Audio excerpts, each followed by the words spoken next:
Bismillahirrahmanirrahim. Assalamualaikum warahmatullahi wabarakatuh. Alhamdulillahirabbil alamin. Wassalatu wassalamu ala asyrafil anbiya'i wal mursalin sayyidina wa maulana Muhammadin sallallahu alaihi wasallam wa ala alihi wa azwajihi wa auladihi wa dzurriyyatihi. Allahumma 'allimna ma yanfa'una subhanaka la ilma lana illa ma 'allamtana innaka antal halimul hakim. Wala haula wala quwwata illa billahil aliyyil azim. Rabbi shrah li sadri wa yassir li amri wahlul 'uqdatam min lisani yafqahu qawli, amma ba'd. Alhamdulillah, segala puji bagi Allah. Salawat dan salam semoga tetap tercurahkan kepada Nabi Agung Muhammad sallallahu alaihi wasallam. Alhamdulillah, pada kesempatan kali ini semoga teman-teman semua berbahagia, dan sebelumnya izinkan saya menyapa teman-teman semua, saudara-saudara Kurma FM yang berbahagia, entah di rumah atau di pondok atau mungkin sedang bekerja dan baru istirahat. Luangkan waktu teman-teman sebentar untuk menyaksikan tentang kajian Kurma FM pada edisi Ramadan kali ini. Sebelumnya izinkan saya memperkenalkan diri. Saya Muhammad Said Bayu Aji, santri Pondok Pesantren Faduminallah, akan menyampaikan sedikit tentang pembahasan yang menurut saya pribadi ini begitu penting, terutama menyangkut keabsahan kita atau diterimanya ibadah puasa kita di sisi Allah Subhanahu wa Ta'ala dalam hal mendapatkan pahala atau tidak. Saudara Kurma FM yang dirahmati Allah, alhamdulillah kita dapat berjumpa lagi pada edisi Ramadan kali ini. Sebenarnya saya yakin semua teman-teman di rumah menjalankan puasa, bagi yang tidak berhalangan, dan bagi yang berhalangan semoga Allah Subhanahu wa Ta'ala memberi kesempatan untuk melunasinya. Selanjutnya, semoga setelah kita melewati bulan Ramadan yang penuh berkah ini, keberkahan bulan Ramadan ini tetap melimpah kepada kita, kepada keluarga kita, dan orang-orang yang ada di sekitar kita.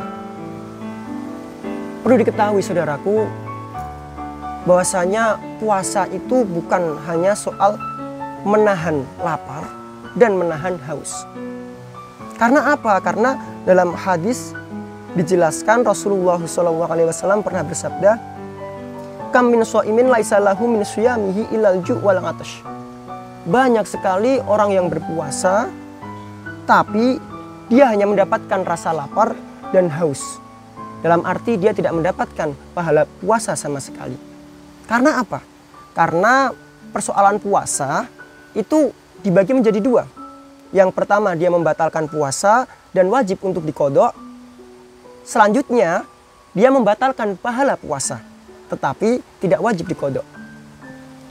Dalam hal ini ada 5 hal yang membatalkan pahala puasa.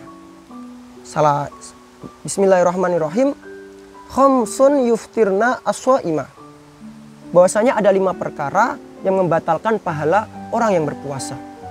5 tersebut, yang pertama al-kadzib, yakni berbohong. Yang kedua wal ghibah, menggunjing atau membicarakan, atau bahasa Jawanya ngerasani. Selanjutnya yang ketiga wan namimah, mengadu domba. Yang keempat wan nadhru bisyahwah, melihat orang lain dengan syahwat. Selanjutnya yang terakhir adalah wal yamin al-kadzib, sumpah palsu. Kita kembali di pembahasan awal tadi, bahwasanya saya ingin menyampaikan hal yang menurut saya penting dan perlu kita hindari, terutama kita sedang berpuasa, yang mana ini kita anggap biasa. Dari 5 perkara tadi mungkin teman-teman sudah paham maksudnya apa ini. Yakni adalah nomor 2, ghibah, atau menggunjing orang lain, membicarakan keburukan orang lain, atau bahasa Jawanya ngerasani. Karena ya mau tidak mau ketika kita membicarakan orang lain, dalam arti mungkin kita berbicara dengan teman kita, membicarakan orang lain, katakan Mas A. Pertama-tama kita membicarakan kebaikannya. Mas A itu pinter, Mas A itu rajin, Mas A itu sangat tertib, rapi, dan sebagainya. Tapi ketika kebaikan-kebaikan yang kita bicarakan terkait mas'ah telah habis, dan kita tetap melanjutkan pembahasan kita terkait mas'ah, pasti yang akan kita bahas adalah kekurangan-kekurangannya atau aib-aibnya. Dan kita biasa dengan hal tersebut. Apalagi mohon maaf ini ya, mungkin bagi yang mbak-mbak atau ibu-ibu atau mungkin adik-adik perempuan, dan karena hal ini sangat biasa. Selanjutnya, sebenarnya apa bahayanya ghibah atau menggunjing sampai-sampai ia membatalkan pahala puasa? Karena dalam firman Allah surat Al-Hujurat ayat 12 disampaikan, Bismillahirrahmanirrahim, wala yakhtab ba'dukum ba'dun ayuhibbu ahadukum ayyakula lahma akhihi maitan fakarihtumuh. Apakah ada di antara kamu yang suka memakan daging saudaranya yang sudah mati? Tentulah kamu merasa jijik. Kurang lebih setelah itu dalam kitab tafsir Jalalain disebutkan bahwasannya maksud wala yakhtab ba'dukum ba'dun adalah la yadhkurhu bi syai'in yakrahuhu wa in kana fi. Dalam arti kita membicarakan keburukan orang lain atau kekurangan orang lain yang mana orang lain tersebut tidak suka ketika hal tersebut dibicarakan, walaupun itu nyata memang ada di orang lain tersebut. Dan ketika kita melakukan hal tersebut, sama saja kita memakan bangkai dari saudara kita yang kita bicarakan. Apakah kita mau? Jawabannya tentulah tidak. Selanjutnya juga dalam banyak redaksi, ghibah itu menggugurkan amal baik, dan juga ini adalah hal yang sangat dibenci seperti itu. Selanjutnya, kembali ke topik pembahasan awal tadi, kenapa ghibah itu terasa biasa? Dalam arti suatu hal yang memang sudah sering sekali kita lakukan dan tanpa kita sadari, kita menganggap itu hal yang wajar. Dalam hal ini saya mencuplik dari kitab Mukasyafatul Qulub karya Imam Abu Hamid Muhammad bin Muhammad Al-Ghazali, atau yang sering kita kenal dengan Imam Al-Ghazali, Hujatul Islam, dalam bab Al-Ghibah wan Namimah halaman 71. Beliau di situ mencantumkan hadis riwayat dari Ka'ab, hadis riwayat dari Jabir bin Abdullah Al-Ansor. Beliau di situ mencantumkan hadis tersebut dengan redaksi Bismillahirrahmanirrahim, an-nari hal ghibah kana tubayyanu fi ahdi Rasulillah sallallahu alaihi wasallam wa dzalika likillatiha. Bahwasanya aroma ghibah, yang mana ghibah tadi diibaratkan kita memakan bangkai busuk dari saudara kita. Aroma ghibah itu ketika zaman Rasulullah itu ketika ada orang ghibah langsung tercium bau busuknya. Jadi andai kata ada orang yang ghibah, lah bau busuk dari ghibah tersebut itu langsung tercium. Hal ini kenapa? Karena pada masa tersebut likil latiha, masih sedikit orang yang melakukan ghibah, sehingga akan sangat tercium mudah baunya. Wa amma fi hadhil azman faqad kathurat al-ghibah wamtala'at al-unuf minha. Sedangkan pada zaman sekarang, karena begitu banyaknya ghibah, aroma busuk ghibah itu memenuhi hidung-hidung kita. Mungkin teman-teman masih bingung maksudnya apa? Apa hubungannya dengan ghibah itu terasa biasa di zaman kita? Fala tutamayyazu raihatuha, maka karena banyaknya ghibah dan memenuhi hidung kita, sehingga kita tidak bisa membedakan itu bau busuk atau bukan. Masih bingung? Di sini masih dijelaskan lebih lanjut. Wa mislu dzalika kamisli rajulin dakhala darotta bakhina falam yaqdir ngalal qarari fiha min syiddatir raihati wa natniha. Ibaratnya seperti ini. Kita masuk ke rumah orang yang biasa memotong daging, yang mana di situ mau tidak mau akan ada bau amis, akan ada bau mungkin daging yang sudah busuk dan sebagainya. Sehingga apa? Sehingga ketika kita masuk ke rumah tersebut, rumah para penyembelih hewan atau rumah para penjagal, itu kita merasa tidak nyaman. Kita merasa ini sangat bau tidak sedap seperti itu. Sehingga kita ingin segera keluar dari rumah tersebut.